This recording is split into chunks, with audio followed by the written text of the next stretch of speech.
आज बड़ी सिंपल सी शुरुआत करनी है, एक एग्जिस्टेंशियल सवाल से, एक एग्जिस्टेंशियल ख्याल से कि आप अपना वक्त कहाँ कहाँ इन्वेस्ट करते हैं और कहाँ कहाँ वेस्ट करते हैं। उस बात का हिसाब रखते हैं या फिर जैसा चल रहा है वैसे ही चलने देते हैं? जैसे कि मैंने पहले भी कहा था कि वक्त सिर्फ हमारी घड़ी से या फिर दिन हमारे कैलेंडर से ही नहीं, हमारी जिंदगी से भी जा रहे हैं। I hope you are aware of that.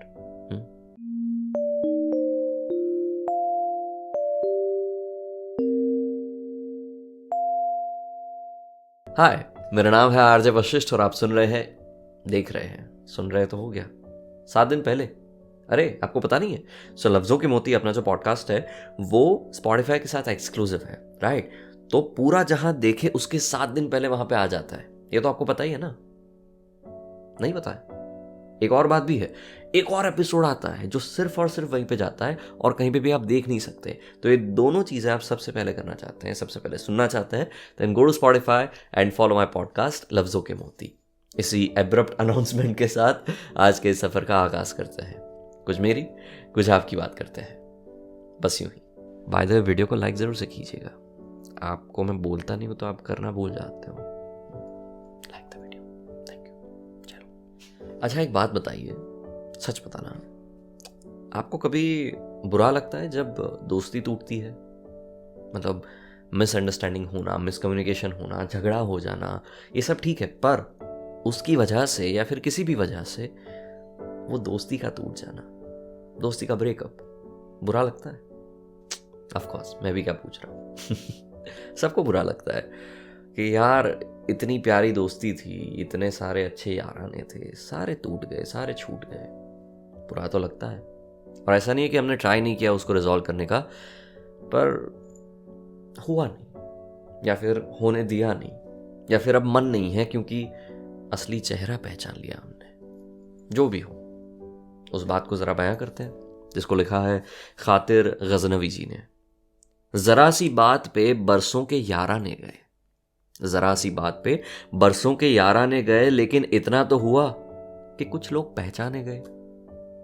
लेकिन इतना तो हुआ कि कुछ लोग पहचाने गए, जरा सी बात पे बरसों के याराने गए। ओके, देखो, ये मेरी लेटेस्ट अंडरस्टैंडिंग है जिंदगी की, तो वो आपके साथ शेयर करता हूँ। डेफिनेटली हमें बुरा लगता है और ऐसा भी लगता है कि जब भी वो दोस्ती वाला मोड याद आता है तो अनकंफर्टेबल सा फील होता है कि यार काश ऐसा ना हुआ होता, थोड़ा सा दुख महसूस होता है। It's okay to feel that pain, but जिंदगी का एक और भी दस्तूर है जो मैंने अभी अभी सीखा है कि हर रिश्ते की एक वैलिडिटी होती है आपकी जिंदगी में। आप जो भी कारण दे दो, जो भी समझ लो, पर हर रिश्ते की एक फिक्स वैलिडिटी होती है, एक कार्मिक साइकिल होती है। वो कर्म खत्म हुआ मतलब उस रिश्ते का भी धर्म खत्म हुआ, वो चक्र पूरा हुआ। फिर मे बी ईज के साथ और मे बी थोड़े से टीज के साथ या फिर टीज के साथ वो रिश्ता जाएगा। कुछ भी कर लो, जो हमारे पार्टनर्स होते हैं, हमारे पेरेंट्स होते हैं, जो हमारे ब्लड रिलेटिव्स होते हैं, उनके साथ हमारा कार्मिक साइकिल थोड़ा लंबा होता है, पर जिनके साथ थोड़ा कम होता है वो ऐसे होते हैं। और कभी कभार लाइफ लॉन्ग फ्रेंडशिप भी होती है, क्योंकि अगेन कुछ ना कुछ है जो चल रहा है। So yeah it's very fascinating to see it like that कि अगर हर रिश्ता वैसा है तो क्या हम डर के साथ जिए? नहीं, just move with the flow, but don't feel bad और don't feel too much bad about those relationships going away from your life, क्योंकि हर रिश्ते की एक वैलिडिटी होती है। जब ये समझ जाओगे तो काफ़ी चीज़ें आसान हो सकती है, अगर आसान करना चाहो तो। वरना रहते हुए रिश्ते में भी आप कहीं ना कहीं आंसू बहाते हैं, और ना रहे रिश्ते में तो वैसे भी बहा रहे हैं। तो हाँ, हर रिश्ते की एक फिक्स वैलिडिटी होती है, एक कार्मिक साइकिल होती है। वो ख़त्म हुई, रिश्ता खत्म हुआ, दुनिया का दस्तूर। अगेन, अगर ऐसे भी एक्सपीरियंसेस होते हैं जिसमें आपको लोग पहचानने को मिलते हैं, just take it as an experience. Don't feel so bitter about that one thing और दैट पर्सन, इट्स ओके। जैसे हमें कुछ चीजें सीखने के लिए कुछ चीजों से गुजरना पड़ा, वैसे जिंदगी का एक पार्ट है। यार एक बात आपने नोटिस की, इस जिंदगानी में हर चीज की एक कॉस्ट है। कुछ ना कुछ अगर आपको मिलता है तो उसके सामने आप कुछ ना कुछ देते ही हो, किसी भी रूप में। But everything has a cost, है ना। पर वो कॉस्ट आपको कितनी कॉस्टली पड़ती है वो जानना बहुत जरूरी है। फिर वो किसी जिंदगी का रिस्क हो या फिर छोटा सा इश्क हो, कॉस्ट कितनी है वो देखना चाहिए। पर फहमी बदायूनी साहब कुछ ऐसा नहीं समझते। कोई नुकसान ही ना हो तो फिर इश्क करने का फायदा क्या है? खत्म। कोई नुकसान ही ना हो तो फिर इश्क करने का फायदा ही क्या है? मैं यहाँ पे नुकसान को कॉस्ट समझूंगा, क्योंकि जैसे कि मैंने कहा कि हर चीज़ की एक कॉस्ट होती है, तो वैसे ही अगर इश्क में पड़ते हो तो उसकी एक कॉस्ट होती ही है। एंड आप कितना उसको झेलने के लिए तैयार हो और वो कितनी वर्थ है, वो कॉस्ट को पे करने के लिए वो घटना कितनी वर्थ है, वो देखना बहुत ज़रूरी है। क्योंकि आगे जाके पे करते करते कहीं आप उस नुकसानी में इतने ही ना हो जाए कि आप खुद ही व्यर्थ बन जाए। तो पहले अपनी वर्थ समझो, अपनी कैपेबिलिटीज को समझो, और उसके बाद देखो कि हाँ इश्क है, सब ठीक है, पर जिंदगी के सामने ये बंदा वीक नहीं है। तो अपनी कॉस्ट पहले जानो, उसके बाद वो कितना वर्थ है वो देखो। कॉस्ट पे करना और कॉस्टली चीजों को लेना, दोनों में फर्क है। नुकसान हो वो कितना जायज है वो समझ लो, बाकी सब ठीक है। तो हार्ट ब्रेक्स थोड़े कम होंगे, थोड़े डिसअपॉइंटमेंट्स कम होंगे। बाकी आपको और मुझे दोनों को पता है कि हम सब दिल फेंक आशिक है, तो कुछ ना कुछ करके नुकसानी तो करने ही वाले हैं। बट वो कितनी वर्थ है वो ज़रूर से समझिएगा, और अपने आप को हमेशा प्रायोरिटाइज कीजिएगा, बहुत ज़रूरी है। ठीक है? ठीक है। देखिए, कभी कभार ना थोड़े कड़वे अनुभव होते हैं ना, तो शुरुआती दौर में जब ये नए नए कड़वे अनुभव होते हैं तो हम कुछ ज़्यादा ही चीज़ों को सीरियसली ले लेते हैं, उन लर्निंग्स को सीरियसली ले लेते हैं कि अब तो नहीं ही करना है कुछ, वो एक्सट्रीमिस्ट बन जाते हैं कि अब तो मेरे को कुछ चाहिए ही नहीं। वो ज़्यादातर लोगों के साथ होता है ना कि एक बार दिल टूटा फिर कहते हैं कि नहीं मुझे तो रिश्ते चाहिए ही नहीं, बस 1-2 साल तो मैं सारा भी ये सब बोलते रहते हैं, और उसके 2 महीने बाद ही शायद प्यार कर लेते हैं। आई एम जस्ट सेइंग, कहने वाले तो बहुत लोग हैं, कितना जायज़ है कितना नहीं, it's very subjective, it's very personal. But हाँ, एक्सट्रीमिस्ट तो बन ही जाता है कि मेरे को चाहिए ही नहीं। तो ये प्यार को और प्यार के कड़वे अनुभवों को जिंदगी का कड़वा अनुभव बनाने की कहाँ जरूरत है? It's just one of the experiences. पर हमें वो लोड लेने की कुछ ज़्यादा ही आदत हो जाती है, इसलिए हम कहीं ना कहीं उसी लोड में दब जाते हैं जो नहीं करना चाहिए। परवीन शाकिर जी ने जो लिखा है, पहले वो सुनाता हूं। ये दुख नहीं है कि अंधेरों से सुलह कर ली है हमने, ये दुख नहीं है कि अंधेरों से सुलह कर ली है हमने, मलाल ये है कि अब सुबह की तलब नहीं। मलाल यानी अफसोस, तो मलाल ये है कि अब सुबह की तलब भी नहीं। ये दुख नहीं है कि हमने अंधेरों से दोस्ती कर ली, डार्कनेस पसंद आ गई, वो दुख पसंद आ गया, उसका कोई दुख नहीं है, उसका कोई अफसोस नहीं है। बट द प्रॉब्लम इज, अब मुझे सुख भी नहीं चाहिए। दैट्स वियर्ड, है ना? शायद आप बहुत कंफर्टेबल हो गए हैं दुख के साथ, शायद अब उस चीज़ से बाहर नहीं आना है, या फिर सुख को पाने के लिए जो जहमत करनी होती है वो अब नहीं करनी है उसकी वजह से। जो भी हो, देखो, जिंदगी में मैं ये सीखा हूं कि किसी भी चीज़ का अगर आप अतिरेक करते हो, हमेशा रायते की तरह फैलते हो। ट्रस्ट मी, वो सुख हो या फिर दुख हो, किसी में भी अगर आपने ज़्यादा कर लिया, फैल गए। So the key is to keep it balanced. थोड़ा बहुत दुख, थोड़ा बहुत सुख, और समता में चलते चलते आगे बढ़ना है। जब ज़्यादा दुख हो और समझ लो कि आप अपने आप को पेन में रखने में ही मानने लगो, तो इट्स अ रेड फ्लैग। वो दिखता नहीं है क्योंकि हम डार्कनेस में है, but it's a red flag, right? तो उससे बाहर आने के लिए आपको हमेशा अवेयर रहना पड़ेगा कि क्या आप अपने आप को एक ही जगह पे झोंक रहे हो, है ना? जब ये समझ जाओगे तो थोड़ा बहुत, आई एम नॉट सेइंग कि आप खुशियों के लिए क्रेविंग बढ़ा दो, पर कहीं ना कहीं उस डार्कनेस से तो बाहर आना शुरू कर दोगे। बस वो अवेयर रहना बहुत जरूरी है, वरना रेयर भी नहीं रहोगे जो तुम ऑलरेडी हो। उसी बात को थोड़ा अलग तरह से समझाता हूँ कि तुम क्यों रेयर हो। ओके, पता नहीं कितना अंधकार था मुझ में, पता नहीं कितना अंधकार था मुझ में, मेरी सारी उम्र चमकने की कोशिश में ही बीत गई। मेरी सारी उम्र चमकने की कोशिश में ही बीत गई, पता नहीं कितना अंधकार था मुझ में, या फिर अंधकार की आदत हो गई थी मुझे, या फिर अंधकार से बाहर निकलने की वो इच्छा मर गई थी, या फिर वो कोशिश नहीं करनी थी, थोड़ा आलसी हो गया था, या जो भी।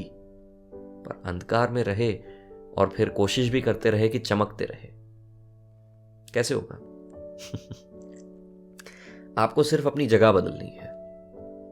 हीरा अपने आप चमकता है, बस वो थोड़ी उसको रोशनी मिल जाती है तो वो किरणें उसके ऊपर पड़ती है और वो चमकने लगता है ना। कभी कभार वो अंधेरे में भी चमकता है पर वो देख नहीं पाता। तो कोई बात नहीं, अपनी जगह बदलो और चमकना शुरू करो। ज्यादा अपने आप को तराशने की भी जरूरत नहीं है, क्योंकि you are rare. Only if you care, only if you care, simple. I just hope that लफ्ज़ों के मोती के ज़रिए जो हम सेल्फ केयर की बात करते हैं, सेल्फ लव की बात करते हैं, वो कहीं ना कहीं आप तक पहुंच रही है। सुनाई देती है जिसकी धड़कन तुम्हारा दिल या हमारा दिल है। ये ज़िंदगी की जो हिजरत है उसमें हमने बहुत सारी चीज़ें देखनी है आगे भी, और देखी भी बहुत है, पर उसमें धड़कनों का जिंदा रखना और अपनी मुस्कानों को जिंदा रखना वो बहुत ज़रूरी है। और ये लफ्ज़ों के मोती के ज़रिए मैं अपना ट्राई करता हूँ। I hope that it is coming to you and it is reflecting on your face. या चल, इसी मुस्कान के साथ आगे बढ़ते हैं। आपके साथ कभी भी ऐसा होता है कि आपने बड़े लोगों को, मतलब नॉट वेल्दी पीपल बट अपने बड़े लोगों को, अपने घर वालों को, राइट, देखा हो, उनके बिहेवियर को जांचा हो, परखा हो, और कुछ ना कुछ ऑब्जर्व करके ये समझ लिया हो कि मुझे ये तो नहीं ही करना है जिंदगी में। I respect that person maybe, but I don't want to become like that person. होता है ऐसा, हम सबके साथ ऐसा होता है कि हर इंसान में कुछ ना कुछ फ्लॉ है, राइट, कुछ ना कुछ प्रॉब्लम है, but because that person is quite near to us, तो हम उस प्रॉब्लम को कुछ ज़्यादा ही बड़ा देखते हैं, काफ़ी जज करके देखते हैं, एंड देन वी फील के मुझे ये तो नहीं करना है, अपने अंदर जो मासूमियत है उसको जिंदा रखना है, मुझे ये सब नहीं करना है। होता है ऐसा। राजेश रेड्डी साहब ने एक बात लिखी थी, बहुत सुंदर बात, वो सुनाता हूँ। मेरे दिल के किसी कोने में एक मासूम सा बच्चा, मेरे दिल के किसी कोने में एक मासूम सा बच्चा बड़ों को देखकर बड़ा होने से डरता है। बड़ों को छोड़ो, बड़ों की दुनिया को देखकर। कि मेरे दिल के किसी कोने में एक मासूम सा बच्चा बड़ों की दुनिया को देखकर बड़ा होने से डरता है। सही बात है, होता है, हम सबके साथ होता है। अब इस बात से ना मुझे फ्रेंड्स का एक सीन याद आता है, friends the sitcom, I am sure आपने देखी होगी। याद है जब जोई ट्रिबियानी की जिंदगी में एक ऐसा दौर आता है कि जो उसको बहुत ज्यादा सेल्फ डाउट में ला देता है in terms of being a good father, because उसके पापा ने कहीं ना कहीं एक ऐसा काम किया था कि जो ठीक नहीं था उसकी नजर में या फिर किसी की भी नजर में। Despite having a wife, he had a mistress, a girlfriend, जिसको जोई को जैसे पता चला उस बात का, तो एक तो वो शॉक हो गया कि एक minute, how can my father do this, my father is a hero, मैं उनको सराहता हूं, वो ऐसा कैसे कर सकते हैं, राइट। तो वो उस रात जब उसके फादर उसी के घर में थे, फिर चैंडलर जो उसका बेस्ट फ्रेंड है, तीनों लोग एक ही कमरे में हैं, लाइक एक ही घर में है, एंड देन जोई और चैंडलर एक दूसरे के साथ बात करते हैं, जिसमें जोई कहता है कि यार एक सच बात बताऊं, मुझे खुद पे अभी डाउट हो रहा है, मुझे ऐसा लगता है कि मैं आगे जाके अपने पापा जैसा बन जाऊंगा। And then of course Chandler being Chandler वो अपने हिसाब से कुछ बात कहता है and he lightens up the mood. मुद्दा सिर्फ यही है कि हम बड़ों को देख के डर क्यों जाते हैं। हमें सिर्फ इतना समझना है कि जो उनकी जिंदगी में प्रॉब्लम्स हैं, उनके जो नेगेटिव पॉइंट्स हैं, उनसे संभल के रहना है, उनको अडेप्ट नहीं करना है। चलो वो शायद आपके जीन्स में आ गए होंगे या फिर whatever the thing is, but staying aware of those things और about those things is very important. So हमारे आसपास ऐसे बहुत सारे लोग होंगे जो हमारे घर के होंगे, हमारे अपने होंगे, पर इट्स नॉट नेसेसरी कि वो सुपर ह्यूमंस हैं या फिर 100% परफेक्ट हैं. But that also does not mean कि आप उसी प्रॉब्लम को अपनी जिंदगी का भी डर बना दो और उस बच्चे को बड़ा ना होने दो. देखो, मासूमियत जिंदा रखनी है, पर प्रैक्टिकलिटी भी एक चीज है जिसकी वजह से हमें जिंदगी में आगे बढ़ना है. So it's okay to see our own people committing some mistakes. उसका मतलब ये नहीं है कि आप भी वही बनेंगे. बस हमें थोड़ा अवेयर रहना है, उससे दूर रहना है, और वो मिस्टेक ना हो उतना ध्यान रखना है. Just learning from others mistakes, वो भी जिंदगी का एक दस्तूर है ना. तो क्यों इतने सीरियस हो रहे हो? साकी. साकी मतलब दारू पिलाने वाला इंसान या फिर दारू पिलाने वाली प्रेमिका. जब आप किसी बार में जाते हो और बारटेंडर होता है तो उसको साकी कहते हैं. But mainly it is used mostly in a romantic way, या फिर those people who are loners, और वो जब किसी बार में या फिर कहीं पे भी जाते हैं और उनको जो पिलाई जाती है तो पिलाने वाला इंसान साकी कहा जाता है ना. तो साकी का काम क्या है? पीने वाले को नशे में रखना. और जब नशा ज्यादा हो जाता है तो क्या होता है? पैर लड़खड़ाने लगते हैं, इंसान गिर जाता है. साकी का काम कहीं ना कहीं उसके आसपास है. Not just serving liquor, but कहीं ना कहीं उस इंसान को वहीं पे रख देना. अब उसी बात को थोड़ा उल्टी तरह से देखे तो कैसे? बात को लिखा है अल्लामा इकबाल जी ने, जिन्होंने सारे जहां से अच्छा लिखा था. सारे जहां से अच्छा हिंदुस्तान हमारा. यस, उन्होंने लिखा था. उन्होंने एक दूसरी बात लिखी है जो मैं आपको सुनाना चाहता हूं कि नशा पिला के गिराना तो सबको आता है मेरी जान. नशा पिला के गिराना तो सबको आता है, मजा तो तब है कि गिरते को कोई थाम ले साकी. मजा तो तब है कि गिरते को कोई थाम ले साकी. नशा करके गिराना तो सबको आता है. ऐसी एक महफिल में थे जब हम बैठे थे यारों दोस्तों के साथ, और फिर किसी ने पूछा, अजनबी था कोई, जब उन्होंने देखा कि हम कहीं पे खोए हुए हैं तो उन्होंने पूछा कि क्या हुआ, कहाँ खो गए, कब से देख रही हूं, कहीं और ही देख रहे हो. जब ये सवाल आया ना, बस ये याद आया, जैसे ऐसा लगा उस सवाल ने साकी बन के हमें संभाल लिया. अब जब संभलने बिखरने की बात की है तो जॉन साहब को याद ना किया जाए वो कैसे चलेगा. जॉन साहब ने इसी बात पे एक बात लिखी थी जो यहाँ पे बस ऐसे ही समझ लिए कि ऐसे ही शेयर कर रहा हूं, है ना. क्या होता है कि कभी कभार हम बेचैन हो जाते हैं, हम समझ नहीं पाते कि आखिरकार जिंदगी हमसे चाहती क्या है. हम चाहते तो बहुतों को है, पर जो हमारे दिल की चाहत है वो शायद एक ही इंसान है, या फिर हम उससे बाहर नहीं आ पाए हैं, और जिंदगी हमें बाहर लाने के वो मौके भी नहीं दे रही है, या फिर हम देख नहीं पा रहे हैं, what ever the problem is. पर कुछ है जो बेचैन किए जा रहा है.